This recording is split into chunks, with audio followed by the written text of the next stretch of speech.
وہی اللہ ہی تو ہے جس نے آسمان اور زمین کو 6 دنوں میں بنایا، جبکہ اس سے پہلے اللہ کا عرش پانی پر تھا، تاکہ تم کو آزما کر دیکھے کہ تم میں سے بہترین عمل کرنے والا کون ہے۔ یہ ہے وہ ہائی لائٹڈ ورس یا ہائی لائٹڈ پوائنٹ جو ہمیں معلوم ہونا چاہیے ایز ہیومن اور ایز اے کریشن جو کہ اللہ تعالیٰ نے بنائی، کہ ہمیں بنانے کا ایک ہی مقصد ہے، اور وہ یہ کہ ہمیں ٹیسٹ کرے، ہمیں آزمائیں۔ تو ہم ہر وقت ایگزام کی حالت میں ہیں، اس حساب سے جب سے پیدا ہوئے اور جب تک موت نہیں آ جاتی ہم ہر لمحے ٹیسٹ ہو رہا ہے ہمارا۔ اور مومن کے بارے میں تو یہ آتا ہے نا کہ جو اللہ تعالیٰ پر ایمان رکھتا ہے اور اس کے مرضی کے مطابق زندگی گزارنے کی کوشش کرتا ہے، تو اس کا ٹیسٹ اللہ تعالیٰ کیسے ایزی کر دیتے کہ اس کا اٹھنا بیٹھنا سونا جاگنا کھانا پینا ہر چیز کو نیکی بنا دیتے ہیں۔ تو وہ کسی وقت ہر وقت تو نماز نہیں پڑھ رہے ہوتے، ہر وقت تو ذکر نہیں کر رہے ہوتے، لیکن چونکہ اس نے اپنے آپ کو سرنڈر کر دیا ہے اور اس نے ایکسیپٹ کر لیا ہے کہ میں یہاں پہ ایگزام دے رہا ہوں اور مجھے اللہ تعالیٰ ہر وقت واچ کر رہے ہیں، تو اس کا سونا بھی عبادت بن جاتا ہے کہ جب وہ سو رہا ہے تب بھی اس کی نیکی لکھی جاتی ہے، عبادت لکھی جاتی ہے۔ سبحان اللہ۔ تو یہ بات ہے کہ انسان کو بھیجے جانے کا یہ پرپس ہے، یہ سمجھانے کی یہاں پہ کوشش کی جا رہی ہے۔ اب اگر نبی صلی اللہ علیہ وسلم تم کہتے ہو کہ مرنے کے بعد ہمیں دوبارہ زندہ کیا جائے گا، تو منکرین فوراً بول اٹھتے ہیں کہ یہ تو جادوگری ہے، یہ کیسے پاسبل ہے، آپ کیسی باتیں کرتے ہیں؟ اگر ایک ہم خاص مدت تک ان کی سزا کو ٹال دیتے ہیں تو بالآخر موت تو آ ہی جانی ہے۔ تو سنو، اس روز اس سزا کا وقت آ جائے گا، پھر تم پھیر کے کہاں جاؤ گے، اور جس چیز کا تم مذاق اڑاتے ہو وہ تمہیں دکھا دی جائے گی۔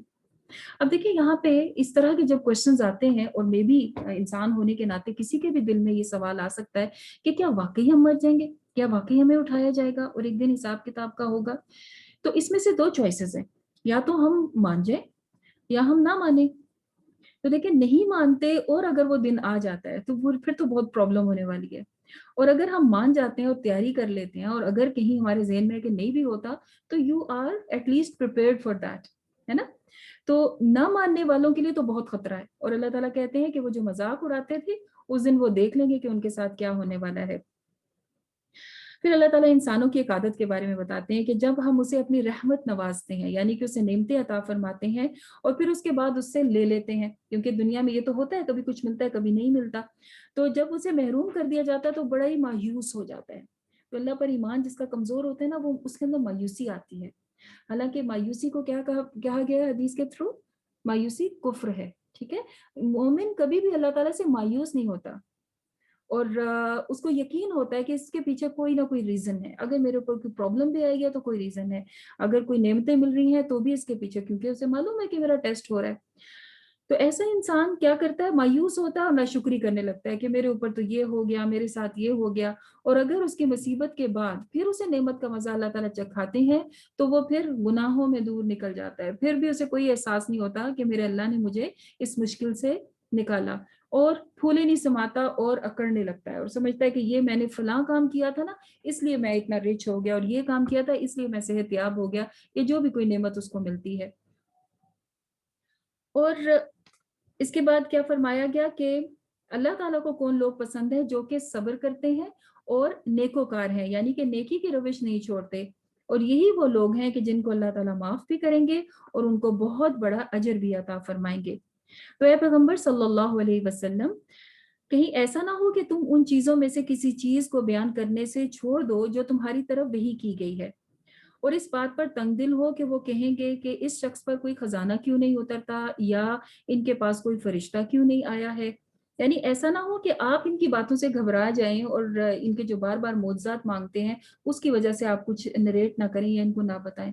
ایسا تو پاسبل نہیں تھا، آپ صلی اللہ علیہ وسلم نے تو پورا پیغام پہنچایا، لیکن کہا کیا جا رہا ہے کہ ان لوگوں کے یہ کوشچنس جو ہیں یہ تو ہوتے رہیں گے، یہ تو ایسی باتیں کرتے رہیں گے، بس آپ کیا کیجئے، آپ ان کو بتا دیجئے کہ میں کوئی حوالہ دار بنا کے نہیں بھیجا گیا، کوئی داروغہ، کوئی جو ہے نا ہر وقت تمہیں پکڑنے اور ٹیسٹ کرنے والا نہیں، مجھے اللہ تعالیٰ نے پیغام دینے والا بنایا اور میں اللہ کا پیغام تم تک پہنچا رہا ہوں۔ پھر یہ کہتے ہیں کہ یہ جو کتاب ہے یہ اس نبی نے خود گھڑ لی ہے، مطلب کہ خود سے خود لکھی ہے۔ کہو اچھا، اگر تمہیں لگتا ہے کہ میں نے خود لکھی ہے تو ایسی 10 سورات تم خود لکھ لاؤ، تم بھی لکھ لاؤ اگر تمہیں ایسا لگتا ہے، اور جس کو چاہتا ہے اپنے ساتھ بلا لو۔ اس سے ملتی جلتی آیت پہلے بھی آئی تھی نا کہ وہ کہتے ہیں کہ قرآن کو بدل دے یا کوئی اور قرآن لائے, اللہ تعالیٰ کہتا ہے تم بنا لاؤ اگر لا سکتے ہو. یہاں پہ کہا کہ پورا نہیں 10 سورج لے آؤ اگر تم لا سکتے ہو, لیکن وہ ایسا نہیں کر سکیں گے. ٹھیک ہے, تو یہ کس کی طرف سے ہے, ان کو بتا دو کہ یہ اللہ کی طرف سے ہے, یہ اللہ کے علم سے نازل ہوئی ہے, یہ اللہ کا نالج ہے جو کہ قرآن پاک میں ہمیں دیا جا رہا ہے. پھر کیا تم سر تسلیم خم نہیں کرو گے, یعنی کیا تم سرنڈر نہیں کرو گے؟ جو لوگ بس اس دنیا کی زندگی میں ہی خوش ہیں اور وہ چاہتے ہیں کہ ہمیں سارے کیے کا پھل یہیں مل جائے, تو ان کو یہیں مل جائے گا, آگے پھر ان کے لیے کچھ بھی نہیں ہوگا. وہاں معلوم ہو جائے گا کہ جو کچھ انہوں نے دنیا میں بنایا وہ سب کا سب مٹ گیا, وہ تو وہیں رہ گیا, اور یہ سارے کا سہارا جو ان کے اعمال تھے وہ محض ایک کھیل تھے یا ایک وقتی کام تھا جو کہ ساتھ ہی ختم ہو گیا. تو عقل مند کون ہے؟ جو کہ آگے کی تیاری بھی کرے. اور اس سے بڑا ظالم کون ہوگا؟ جو کہ اللہ پر جھوٹ گڑے. اللہ پر جھوٹ گڑنے کا کیا مطلب ہے؟ کہ اللہ تعالیٰ کے ساتھ کسی اور کو شریک ٹھہرانا اور ایسی باتیں کرنا جو کہ اللہ تعالیٰ نے نہیں کی ہیں. تو ایسے لوگ اب اپنے رب کے حضور جب پہنچیں گے تو کہا جائے گا کہ گواہ لے کر آؤ, حالانکہ ان کے پاس تو کوئی گواہ نہیں. اللہ کی لعنت ہے ایسے ظالموں پر جو کہ اللہ تعالیٰ کے ساتھ ظلم کرتے ہیں, کہ اللہ تعالیٰ کا مقام ان کو نہیں دیتے. ان ظالموں پر جو اللہ کے راستے سے دوسروں کو بھی روکتے ہیں اور اس راستے میں ٹیڑھ ڈھونڈتے رہتے ہیں, مطلب ایسی باتیں نکالتے ہیں کہ دوسروں کا بھی دل برا کرنے لگیں. تو مومنو تم لوگ کیا کرو, ان الذين آمنوا وعملوا الصالحات واخبتوا الى ربهم اولئك اصحاب الجنة هم فيها خالدون. اچھے لوگ کون ہیں؟ وہ ہیں جو کہ ایمان لائے اور نیک عمل کرتے ہیں اور اپنے رب ہی کے ہو کر رہتے ہیں. ٹھیک ہے, ان کا ایک ہی سلوگن ہے کہ ہم اللہ والے ہیں, ہم اللہ کے بندے ہیں. تو یقیناً وہ جنت میں جائیں گے اور ہمیشہ وہاں رہیں گے. ان کو اگزامپل سے سمجھائیے اور ان سے پوچھئے کہ کیا اندھا اور بہرا اور دیکھنے والا اور سننے والا برابر ہو سکتے ہیں؟ یہ تو آپ کوشچن ایک چھوٹے سے بچے سے ہی پوچھیں تو وہ بتا دے گا کہ جو سن سکتا ہے دیکھ سکتا ہے, اور جو نہیں سن سکتا نہیں دیکھ سکتا, وہ دونوں برابر نہیں ہے, دونوں یکساں نہیں ہو سکتے. تو کیا تمہیں اس مثال سے کوئی سبق نہیں ملتا؟ کیا مقصد ہے یہ اگزامپل دینے کا؟ کہ جو لوگ آپ صلی اللہ علیہ وسلم کی باتوں کو جسٹ ایک سنتے ہیں ایک کان سے اور دوسرے سے نکال دیتے ہیں اور اس پہ غور و فکر نہیں کرتے, ان کی مثال اندھے اور بہرے کے جیسی ہے. اور مومن جو ہے وہ آنکھوں والا اور سننے والا ہے, کیونکہ وہ سوچتا بھی ہے, غور بھی کرتا ہے اور عمل بھی کرتا ہے. تو یہ دونوں ایک جیسے نہیں ہو سکتے. جیسے یہاں ایک جیسے نہیں ہے ویسے ہی انجام کے اعتبار سے بھی ایک جیسے نہیں ہو سکتے. آگے اللہ تعالیٰ پھر انبیاء کی سٹوریز کے تھرو ہمیں اگزامپلز دیتے ہیں اور سمجھاتے ہیں کہ ان کے ساتھ کیا ہوا.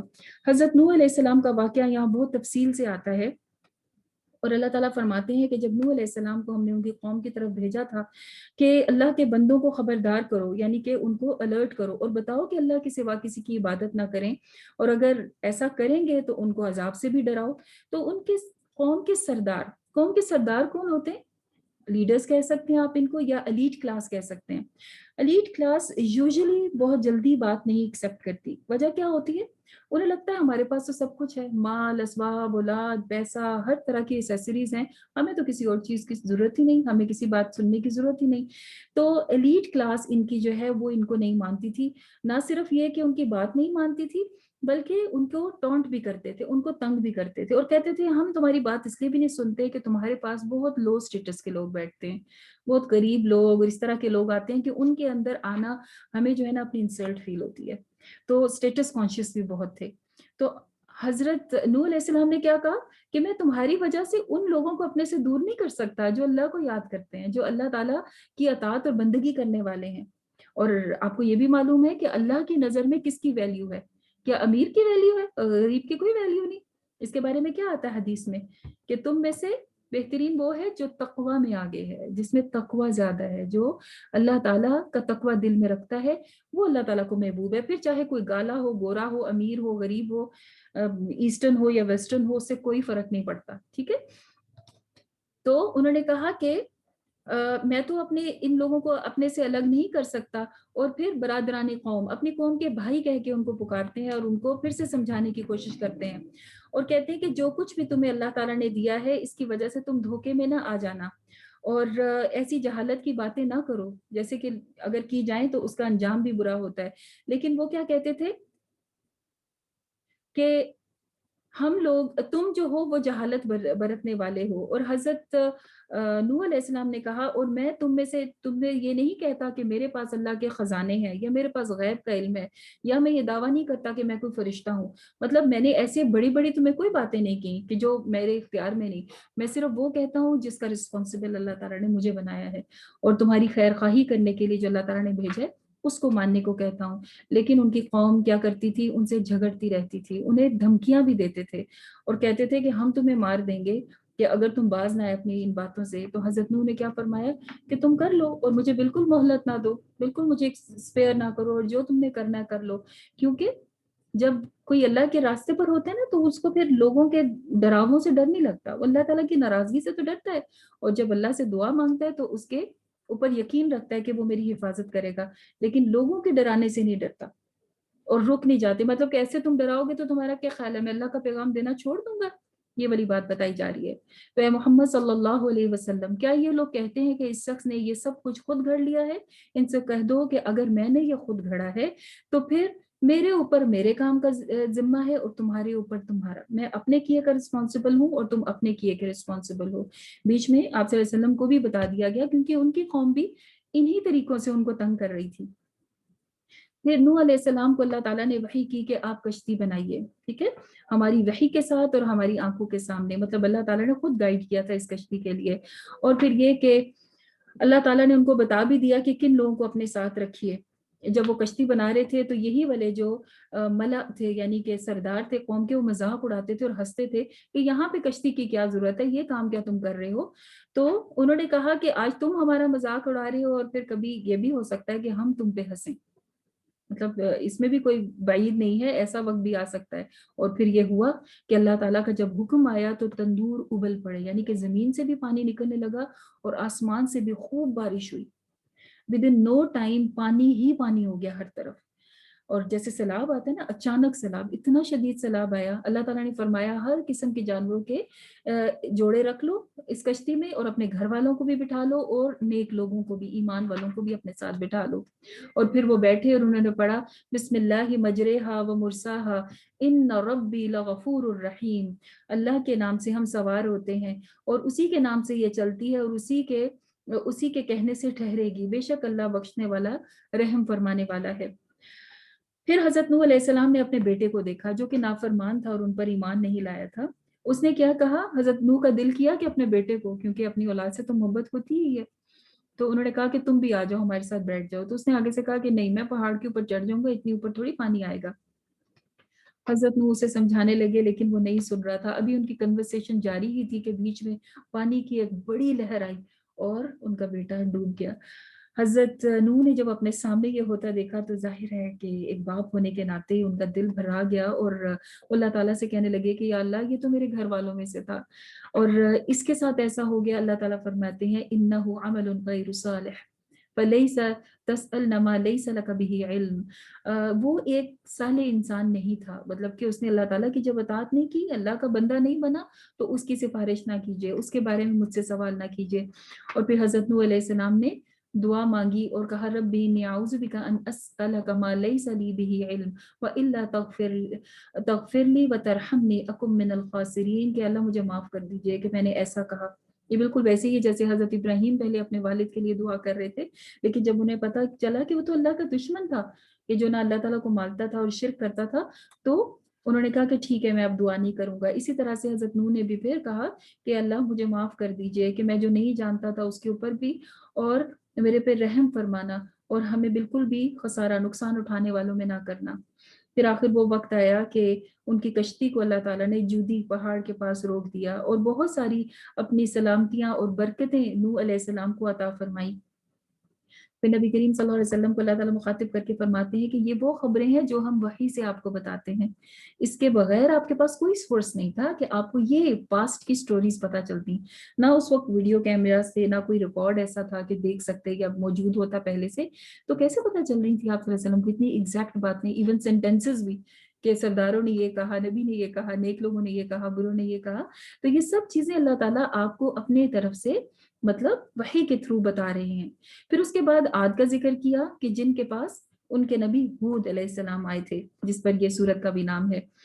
اور عاد مضبوط قوم تھی، ان کا پہلے بھی تھوڑا سا ذکر گزرا تھا، اور وہ کیا کہتے تھے، وہ بھی اللہ تعالیٰ کے ساتھ شرک کیا کرتے تھے، اور جب منع کرتے تھے ان کے نبی اور کہتے تھے کہ معافی مانگ لو اور پلٹ آؤ اللہ تعالیٰ کی طرف، تو وہ کہتے تھے کہ پلٹ آؤ تاکہ اللہ تعالیٰ تمہارے اوپر آسمان کے دہانے کھول دے اور زمین سے بھی تمہارے لیے اور زیادہ چیزیں اگیں، اور تمہیں اللہ تعالیٰ تمہاری قوت میں اور قوت دے. مطلب آلریڈی یہ اسٹرانگیسٹ آف دا ہیومینٹی تھی، مطلب انسانیت میں کبھی اتنے مضبوط انسان نہیں گزرے جتنے مضبوط یہ قوم عاد تھی.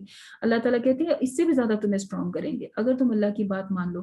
لیکن انہوں نے کیا کہا کہ نہیں، ہمیں نہیں تمہاری بات پہ یقین آتا، اور تم جو ہمارے معبودوں کو چھوڑ کے اور ان کو برا بھلا کہتے ہو، تو ہمیں تو لگتا ہے تمہارے اوپر ہمارے معبودوں کی کوئی مار پڑی ہے کہ تم ایسی باتیں کرنے لگ گئے ہو. مطلب سمجھنا تو درکنار، نبی کو الٹا برا بھلا کہنا شروع کر دیا. تو نبی نے کیا فرمایا کہ میں تو بیزار ہوں اس شرک سے جو کہ تم کیا کرتے ہو. کوئی بھی جاندار ایسا نہیں ہے کہ جس کی چوٹی اللہ کے ہاتھ میں نہ ہو. چوٹی پیشانی مطلب کہ فور ہیڈ اللہ تعالیٰ کی گرفت میں، اللہ کے ہاتھ میں ہے. ایسا نہیں کہ کوئی اللہ تعالیٰ سے چھوٹ گیا ہے اور کوئی ادھر ادھر چھپ جائے اور اللہ تعالیٰ کو پتہ نہ چلے. بے شک میرا رب ہی سیدھے راستے پر ہے. اگر تم پھرتے ہو تو پھر جاؤ، تو جو پیغام دے کر مجھے تمہارے پاس بھیجا گیا ہے میں تو تمہیں پہنچاتا رہوں گا. لیکن ہوا یہ کہ انہوں نے بھی ان کی بات ماننے سے انکار کر دیا، اور آخر اللہ تعالیٰ کے کہنے پر ان کے اوپر عذاب آ گیا. ان کو وارن بھی کیا گیا لیکن نہیں مانے، اور پھر اللہ تعالیٰ نے فرمایا کہ ان کے اوپر لعنت ہے دنیا میں بھی اور قیامت کے دن بھی. سنو عاد نے اپنے رب کا کفر کیا، سنو وہ پھینک دیے گئے قوم عاد، ہود کی قوم. تو ایسا سب جب ہوتا تھا تو نبی کو سب سے زیادہ دکھ ہوتا تھا. بہت زیادہ انبیاء اپنی قوم سے محبت کیا کرتے ہیں، اور جب ان کا نام ہی قوم ہود ہے تو ہود علیہ السلام کو کتنا دکھ ہوا ہوگا کہ میری قوم نے نافرمانی کی اور پھر عذاب میں مبتلا ہوئے. عاد کے بعد ایک اور قوم جو آئی تھی وہ تھی قوم سمود، جن کے پاس حضرت صالح علیہ السلام آئے تھے، اور انہوں نے بھی اپنی قوم کو سمجھایا. اور سمود وہی ہیں جنہوں نے جو پہاڑ کاٹ کے گھر بنایا کرتے تھے، انہوں نے بھی انکار کیا، اپنے نبی کو تنگ کیا، اور اپنے معبودوں کی پرستش سے بنا نہیں ہوئے جن کو وہ منع کرتے تھے. اور صالح علیہ السلام نے بہت سمجھایا کہ میں اپنے رب کی طرف سے شہادت دیتا ہوں، گواہی دیتا ہوں کہ اللہ تعالیٰ کی رحمت تمہیں آ کے ملے گی اگر تم اس کی فرما برداری کر لو گے. لیکن وہ نہیں مانے، اور اللہ کی طرف سے آنے والی نشانی یعنی اونٹنی کو بھی انہوں نے جو ہے وہ مار ڈالا. اور اس پر پھر انہیں کہا گیا بس 3 دن انتظار کرو، اس کے بعد تمہارے اوپر عذاب آ جائے گا. اور ایسا ہی ہوا کہ ان کے اوپر شدید سخت دھماکہ ہوا جس کی وجہ سے وہ سب بے حس و حرکت پڑے رہ گئے، اور ایسے ختم ہوئے جیسے کہ کبھی وہاں کوئی تھا ہی نہیں. ود ان اے سیکنڈ ایک دم سب کے سب، مطلب سب ان کے کام چل رہے ہوں گے جیسے دنیا کے ہمارے یہاں چل رہے ہوتے ہیں، کوئی سو رہا ہے، کوئی جاگ رہا ہے، کوئی کام کر رہا ہے، کوئی کچھ کر رہا ہے، کوئی کچھ کر رہا ہے. اور جیسے ہی یہ دھماکہ ہوا اور چیخ کی آواز آتا ہے کہ آئی، اور ساتھ ہی سب لوگ وہیں اوندے منہ پڑے کے پڑے رہ گئے.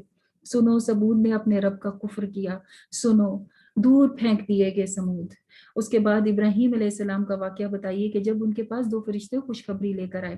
اب یہ فرشتے آئے تھے انسانی شکل میں، حضرت ابراہیم نہیں پہچانے، اور انہوں نے ان کو جب کھانا پیش کیا تو انہوں نے کھانے سے انکار کر دیا. اس پر وہ بہت پریشان ہوئے کہ ہمارے مہمان ہماری دعوت کیوں قبول نہیں کر رہے.